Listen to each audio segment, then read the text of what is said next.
Before I died, I found myself a stunningly beautiful girlfriend. Neither of us hid what we truly wanted. She wanted my heart. I wanted her beauty. So, we made a deal. Before I died, I would donate my heart to her. And she promised me, during the few days I had left, she would be my devoted girlfriend. Later, my body grew weaker by the day. In our rundown rental apartment, she calmly held out the donor agreement and urged me to sign. I stared into the eyes locked on mine, but I could never bring myself to sign. Using a cigarette break to clear my head as an excuse, I fled the apartment. And I fled from her. When she couldn't find me, she called me like a woman possessed, begging me to return and donate my heart. When she broke down, she even accused me of being a coward, of having no sense of responsibility. When Qinghan found me, I was already blackout drunk, slumped over a table outside a convenience store. It was pouring rain that day. Qinghan stood beneath an umbrella, unable to hide the disappointment in her eyes. She carried me home on her back. After cleaning me up, she lay down with her back to me. When I woke up, Qinghan had prepared a whole table of food. She sat at the table, her gaze as distant as ever, as if nothing had happened. "You're awake. Then come with me for another checkup today." I walked over, then dropped to my knees before her. I kept slapping my own face with both hands. "I'm not even human." I repeated those words over and over. I knew I'd done wrong. It was the only way I could think of, to apologize and make her forgive me. But this time, it wasn't what I'd expected. Her emotions were far more intense this time. She nearly screamed, sweeping both hands across the table. The bowls and chopsticks smashed against the wall. "What are you doing? Can you just live the rest of your life properly?" Her screams and the sound of shattering dishes drew the neighbors over. The neighbor had no idea what had happened or what the two of us were going through. She stepped forward to calm Qinghan. "I've been through this before. If two people are together, they must be drawn to each other. Don't let a little problem turn into this." At those words, I lowered my head in shame. Before I met her, I thought death was just death. I had no family left in this world anyway. Why should I cling to this world? Then I met Qinghan. She made a deal with me. She would become my girlfriend, and when I died, I would donate my heart to her. At first, I only wanted her for her beauty, but during our time together, her meticulous care for me, every small act of tender kindness, broke through the wasteland my heart had become. Maybe I was selfish.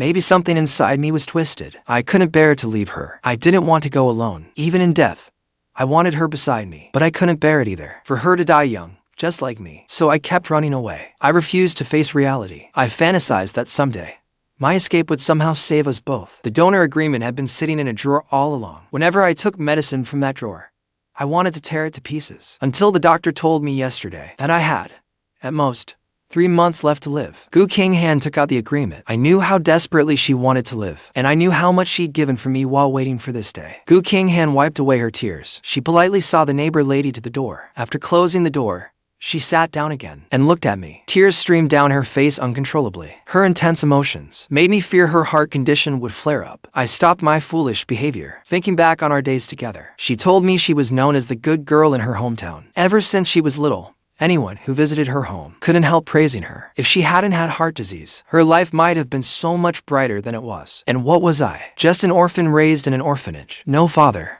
no mother. I finally grew up and found myself a job only to be diagnosed with brain cancer. Qinghan took out the donor agreement again. This time, she didn't keep pressuring me to sign like she had last night. She only looked at me calmly. "Sign it if you want to. My mom knows about last night. She's already using her connections to find me another compatible heart." I stared at the agreement for a long time. With my head lowered, I couldn't bring myself to meet her eyes. "Your mother must be disappointed in me." She wiped away her tears again, then took a broom from the balcony and swept up the broken dishes. I don't know. Maybe she agreed to us being together because she was taking a gamble. She gambled that you'd definitely donate your heart to me. Looks like she lost that bet. I didn't know what to say. The sound of shattering dishes was like countless sharp knives stabbing into my heart. Thinking back on my whole life, I'd never done a single thing that earned the approval of those around me. I looked at the agreement on the table, gritted my teeth, and shoved it into my pocket. I really was a coward last night. You've done so much for me. I'll give you and your mother an answer about this. I left, walking with my head down for a very long time. I didn't even know where I was going. Being alone like this helped me relax. It felt like I was the only person left in the world, until a long train whistle pulled me back to reality. I remembered that behind the orphanage, there had been train tracks too. Every day,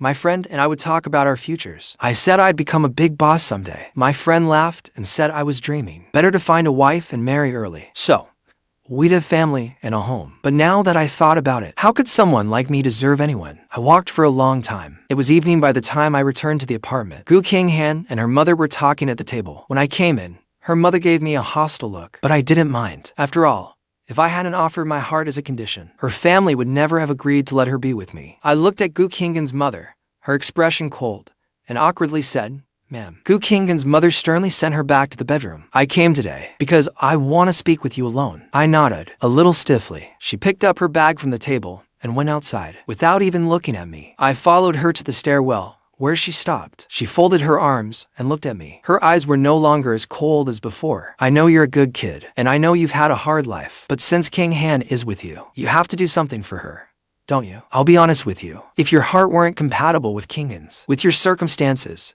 you wouldn't even have had the chance to speak to her." My hands clenched into tight fists. My nails felt like they would dig into my flesh. I felt that she blamed me. She blamed me for not signing the agreement last night and for running away without a word. I nodded silently. I didn't have the courage to say what I wanted to say. She patted my shoulder, then took an envelope stuffed with cash from her bag. "Use this money to buy medicine first. If it isn't enough, call me. The doctor said today that Qinghan can't wait any longer. It would be best if she could have the operation before the end of the year." After saying that, she turned and paused at the door. "Qinghan is all I have. If she dies, I won't have any reason to go on living either. Oh, and Qinghan left food for you in the pot. It's all your favorite dishes. Don't upset her again. If you can't treat her well, leave her as soon as you can." Watching her walk away, I looked down at the envelope and drifted into thought again. Before I die, I want to live more like a decent man than I do now. I wanted to see the ocean I had never seen. I wanted to see the endless deserts of the Northwest. Just then, Qinghan called out to me from behind. Her eyes were unfocused. "What did my mom say to you?" I smiled with relief and handed her the money. What else could it be? The heart transplant, of course. I took her hand and led her into the room. The despair I had felt that afternoon was gone. It was as if I had become a different person. I took the donor agreement, already signed, from my pocket and gave it to her. "I've already signed it, but please forgive me.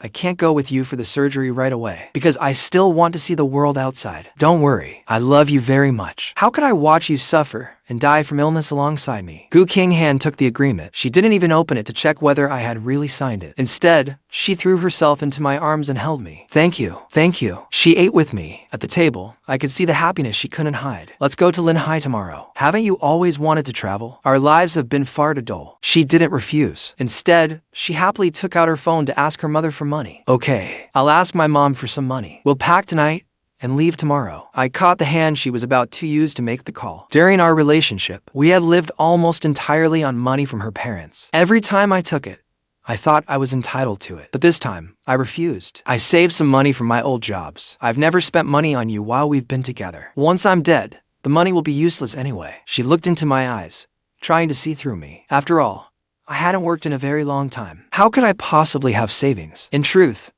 I had borrowed all that money through online loans. Maybe this was the last value my life had left. After all, people online always said, "What's the point of building good credit for decades if you never use it?" "All right, I'll do as you say. But if you feel unwell, you have to tell me. Don't force yourself to endure it." I nodded. After dinner, we returned to the room and packed together. That night, we bought tickets for the earliest flight the next morning to see the ocean. I barely slept that night. I knew Qinghan, lying beside me, hadn't slept either. I didn't want to die. I suppose no one wants to die. After all, this world is so beautiful, and there are people worth loving. In the morning, we took a cab to the airport. It was my first time on a plane, maybe one of only a few times I'd ever fly. I stood alone in the terminal, waiting for Qinghan to take care of everything. The moment the plane climbed high into the sky, I looked out the window. It was as though all my worries had vanished. The people moving about on the ground, and the cars, all looked so tiny. Maybe human life is just that small. After we landed, she took me to famous tourist spots. We took photos at every stop. I wanted to leave some trace of myself in her future life. Even if she came to dislike me, even if she saw my photos in the years ahead and thought of me with disgust, I only wanted her to remember the time we had together. That night,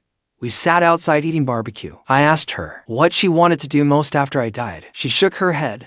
She hadn't thought about it. Maybe finish the education she hadn't completed, or a stable job arranged by her family. I forced out the faintest smile. I lowered my head with a bitter smile. "That sounds nice." She asked me in return, "Is there anything you need me to do? Like meeting someone you want to see in your place?" I said nothing. My only friend, or perhaps the closest thing I had to family, was my childhood companion from the orphanage. She found her family when she was 17. I didn't want her to see me and be reminded of our days in the orphanage. When she saw I wouldn't speak, She didn't ask anything else. The two of us just sat there, at the barbecue stall without saying a word. We seemed completely out of place amid the lively crowd around us. When we paid and were about to leave, a tattooed man at the table behind us grabbed Qinghan's hand. "Leaving so soon? Pretty girl. Stay, then have a drink with me. Do me a favor. I'll pay your bill tonight." The sudden move made Qinghan flinch in fright, afraid her heart condition would flare up. I slapped his hand away and tried to leave. But just then, the man's companions felt they had been disrespected. They stood and blocked us both. "You can go.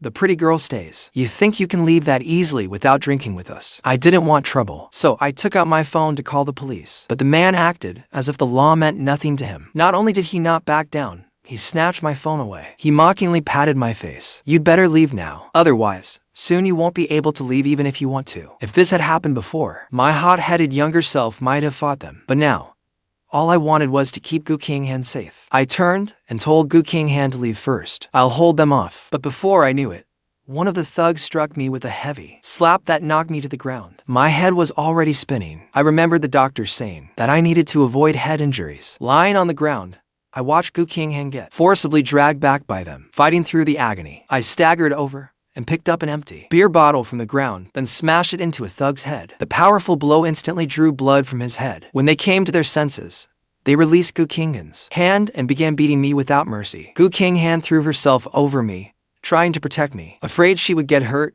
I used all my strength to pull her beneath me. I don't know how long they beat me. My vision went black, and I passed out, every ounce of strength gone. Before I blacked out, I faintly heard Qinghan crying. She begged me not to die, along with the thug shouting, "He's dying, run." When I woke again, the days had passed. I lay groggily in a bed in the intensive care unit. The machines beside me sounded like death counting down my final moments. I thought even death probably wanted someone like me gone sooner. After I regained consciousness, they moved me to a regular ward. Qinghan wept at my bedside, clinging to me. "Why are you so foolish? I could have settled it just by having a couple of drinks. Why did you have to protect me?" I used all my strength to stroke her head and comfort her. "You're my girlfriend. You're the only family I have in this world. I don't want you to be hurt or humiliated." Just then, her parents, who had been at the police station handling things, learned that I had awakened and rushed to the hospital too. The disgust they had once shown toward me was gone. In its place was pity. "Xiao Chuan, don't worry about this. We'll make sure you get justice." Their words warmed my heart. All my life,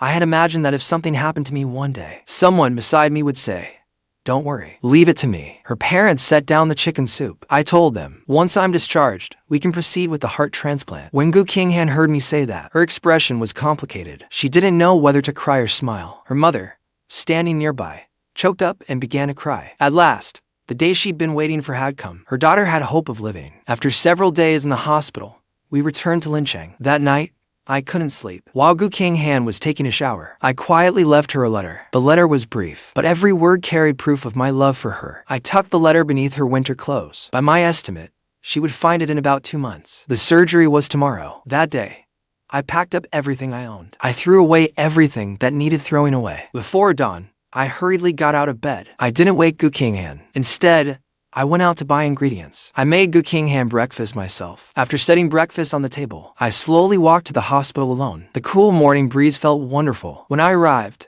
her parents had come early and were waiting at the entrance. They had arranged one of the country's best surgeons. They also promised me an artificial heart afterward. Though I thought it was wasteful, they kept insisting, and I could not refuse. Just as I entered the operating room with them, my phone rang. The moment I answered, I heard sobbing. "Where are you? Don't die. I don't want your heart anymore. Come back." My phone was turned up loud, and the hallway was silent. Her parents heard every word. They frowned and exchanged an incredulous look. I was stunned too. "Qinghan, what are you doing? Haven't we sacrificed so much for this day? What foolish thing are you trying to do?" Qinghan's sobs came through the phone. "Mom, Dad, I'm sorry. Can we find another way? I don't want him to die." Her father helplessly hung up. Then he took out his phone and walked away. Her mother told me to wait there, then hurried after him. When I heard those words, my first thought was happiness. Then my heart filled with mixed emotions. Her body could no longer endure waiting for another compatible heart. If she gave up my heart and waited, the only outcome would be death, just like mine. 10 minutes later, I sat in the hospital hallway. Qinghan ran over with her hair loose and hugged me. "I can keep waiting for a compatible heart. I don't want you to die." I didn't know what to say. She clung tightly to me, but my arms hovered in the air,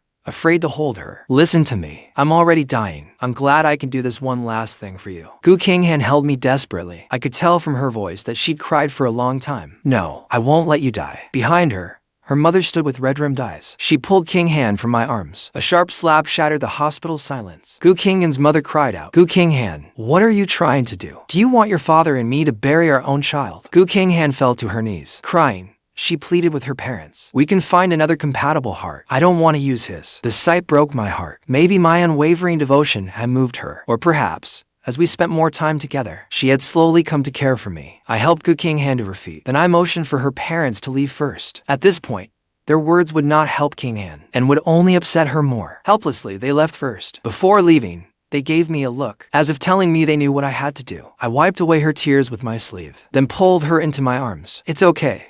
It's okay. We stayed there, holding each other. After a long while, Qinghan slowly calmed down. We sat on chairs in the hallway. I didn't know what to say. After all, I was never good with words. I looked into her eyes and stroked her hair. Qinghan, you're your family's precious treasure. Nothing can happen to you. Understand? Your parents only want you to live well. As for me, I'm just someone who never should have come into this world. The moment I finished speaking, her tears began flowing uncontrollably again. What about your family? Have you never thought of finding them? I shook my head. I've looked, but I found no leads. Qinghan nestled into my arms again. I don't care. I listened to you before. Now you have to listen to me. If you die, I won't go on living either. If that makes me selfish, let them say so. I don't care. I've never liked being called a good girl. I knew that no matter what I said, she wouldn't listen. So I took her home first. I asked if she didn't want to live. Wasn't this day why she'd stayed with me? She didn't know how to answer. After 2 seconds, she stammered without an answer. She sat on the bed, holding photos from our trips. Then she told me what was in her heart. When we first got together, I thought that as long as I could live, any price was worth paying. Back then,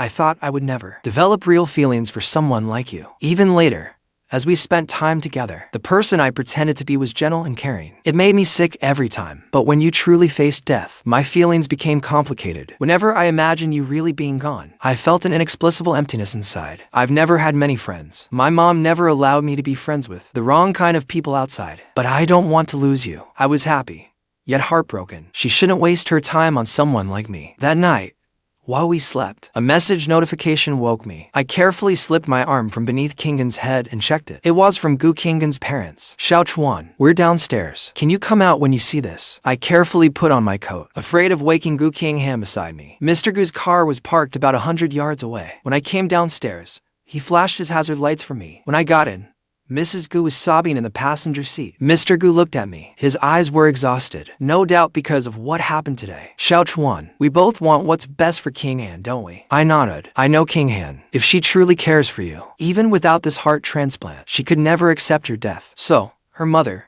and I want to ask you a favor. Do one last thing for Qinghan. I nodded again. The next morning, while Qinghan was called home by her parents, I placed the forged paternity test on the table, so she wouldn't worry. I left her a letter too. Qinghan, my childhood friend just called me. He said he'd found my birth parents overseas. They said they didn't abandon me back then. I was the one who got lost. They want me to go abroad for treatment. I'm sorry I can't stay with you any longer, but we can still message each other while I'm abroad. If they find another compatible heart for you, don't act rashly again.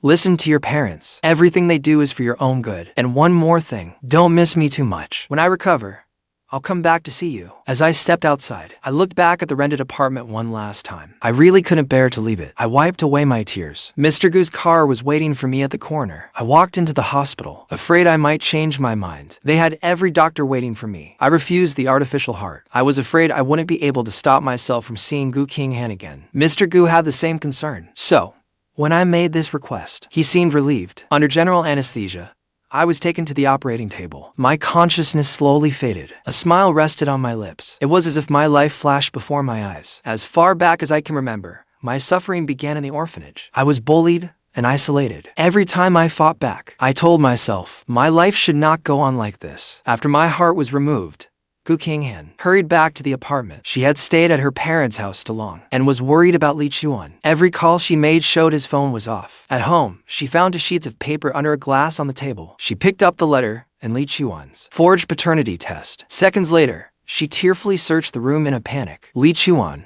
where are you? Stop joking around. Qinghan searched every corner of the apartment, but she couldn't find any trace of him. Coming to her senses, she immediately called me, but she'd forgotten that phones had to be switched off on planes. Not knowing what to do, she crouched on the floor, clutching her head and sobbing her heart out. Why couldn't you tell me before you left? Was making one phone call really so hard? Did you think I'd cling to you and refuse to let go? Outside the door, Mrs. Gu, who had secretly followed them, covered her mouth. Watching her daughter suffer hurt her too. But she had no choice. She had to do this. That evening, Mr. and Mrs. Gu came to take Gu Qinghan home. They packed the belongings Qinghan would take with her. Gu Qinghan sat alone on the sofa, holding tightly to the memories we'd made together. Her parents emerged from the bedroom carrying bags of luggage. Qinghan, let's go. Let's go home. Only then did Gu Qinghan snap out of it. In the car, Mrs. Gu saw Qinghan still holding the photos and tried to comfort her. Qinghan, Li Chuan finding his parents is a good thing. Isn't it good that they're taking him abroad for treatment? Looking down at the photos in her arms, Gu Qinghan whispered, but couldn't he have waited for me? Couldn't he have seen me one last time before leaving? Maybe his parents were in a hurry? Maybe once he reaches America, he'll message you. Gu Qinghan nodded.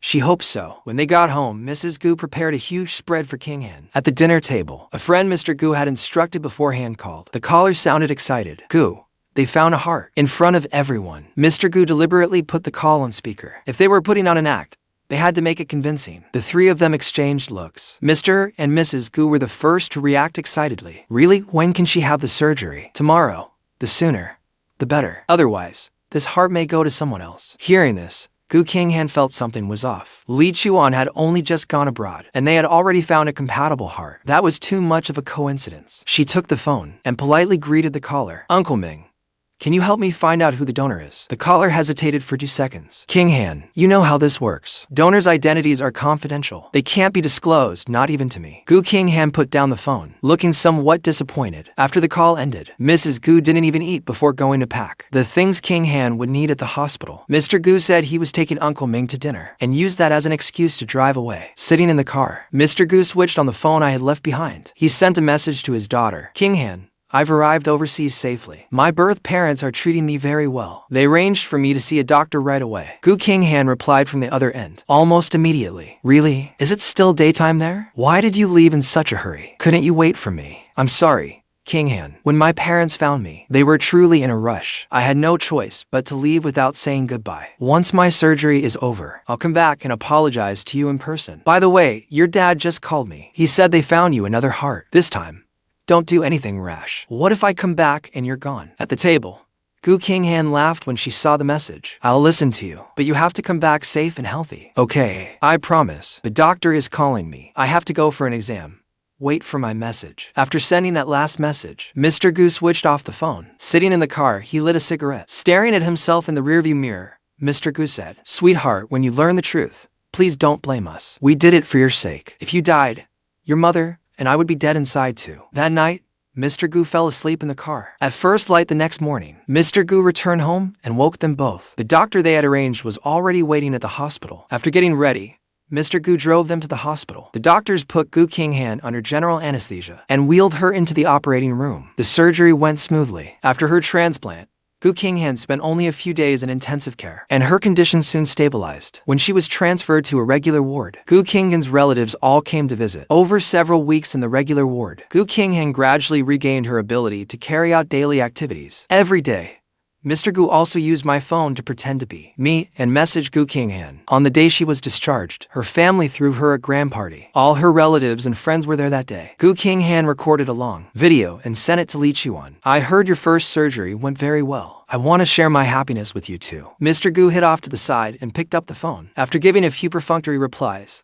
he made an excuse to leave. Mrs. Gu took hold of Gu Qinghan and used the lively atmosphere to distract her. That night, after everyone had left, Mr. and Mrs. Gu sat on the sofa with Gu Qinghan. Mrs. Gu placed her hand over Qinghan's and said earnestly, Qinghan, let's go back and finish your education. Gu Qinghan hesitated for a few seconds, but she was nothing like she had been before the surgery. Okay, I'll do as you say, Mom. Mom, I want to sleep first. I'm exhausted today. Mrs. Gu nodded happily and let Gu Qinghan return to her room. Lying in bed, she buried her head under the covers and took out her phone to call me, but no one answered.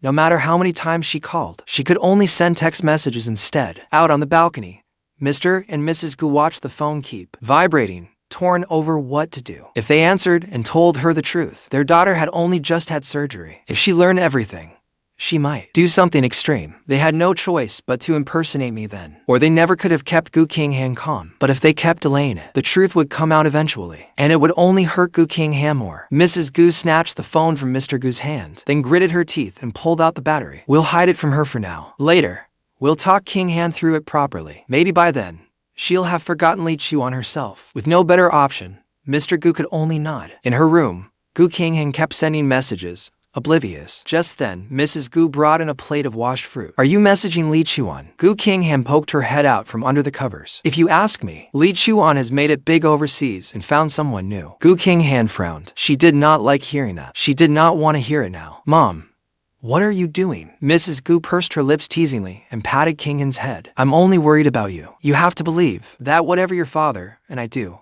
we do it for your own good. Get some sleep early tonight. Once you're feeling better, I'll take you out to clear your head. Qinghan nodded, put down her phone, and prepared to sleep. But lying in bed, whenever she thought of how I still hadn't replied to her messages, she tossed and turned, unable to sleep. Whenever she began to feel drowsy, she instinctively checked her phone for a message. Unable to stay awake any longer, she played the game I had once played with her. Every little thing in that game made Qinghan feel as though I were right beside her. Qinghan was terrible at the game, so her teammates insulted her every match. Irritated, Qinghan quit the game and sent me a message. You still haven't replied to me. I'm so bored alone. I played a game for a while, but with you gone, they all bully me. If they think I'm bad at it, they don't have to play with me. But this was the first game you taught me to play. I don't want to give up like this. But I never replied.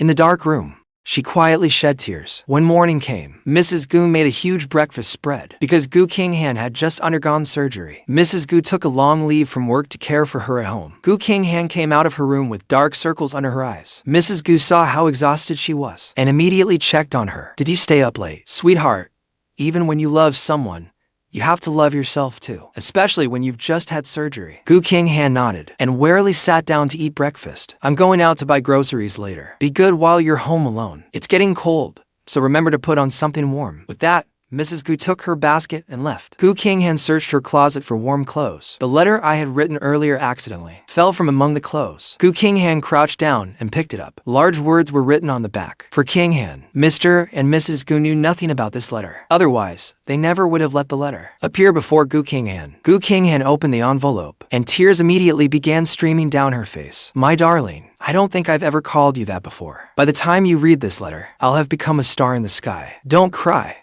Don't be sad, because living for you is something I'll never regret. When you read this, the surgery should have gone well. That's wonderful. Thinking back to when I first met you, I was deeply captivated by your beauty. Even then, I thought, if I weren't dying young, I'd definitely win you over and marry you. But fate works in mysterious ways. In the end, we still found our way to each other. For me, and for yourself, you must live well. After reading the letter, Qinghan fell to her knees, clutching her heart and sobbing. Didn't you go abroad? Didn't you find your birth parents? Why did you lie to me? After receiving a call from the neighbor, Mrs. Gu raced home. At first, she had no idea what was wrong. Then she saw the letter on the floor. She held Qinghan and tried to comfort her. Mom, tell me, did Li Chuan really go abroad? Qinghan gripped her mother's hand, growing more agitated by the second. Say something, tell me. Mrs. Gu did not know what to say. She pulled Qinghan tightly into her arms. Mom lied to you. I'm sorry. I only wanted you to live. Hearing that, Qinghan broke down sobbing. She could barely catch her breath. Seeing this, Mrs. Gu immediately called an ambulance. By the time Mr. Gu arrived, Qinghan had already been taken into the emergency room. They waited outside, consumed by regret. If they had not kept it from Qinghan, would things have turned out differently? If they had let Li Chuan comfort her properly, would Qinghan have been better able to accept it? But it was too late for regrets. Maybe this was fate. A day passed. The doctor emerged from the emergency room. The patient's emotional distress was too severe, but her condition has improved. Whether she wakes up now depends on her. Qinghan was moved to a hospital room. The doctor told them to talk to her more. It could help her regain consciousness. Mr. and Mrs. Gu sat by her bed, telling stories from her childhood onward. Qinghan showed no response at all. They spoke of how people used to praise her, and how happy it made her. When they mentioned that, tears slid from the corners of Qinghan's eyes. Mom is sorry. We promised him we would give him an artificial heart after the surgery, but he refused. After the surgery was over, your father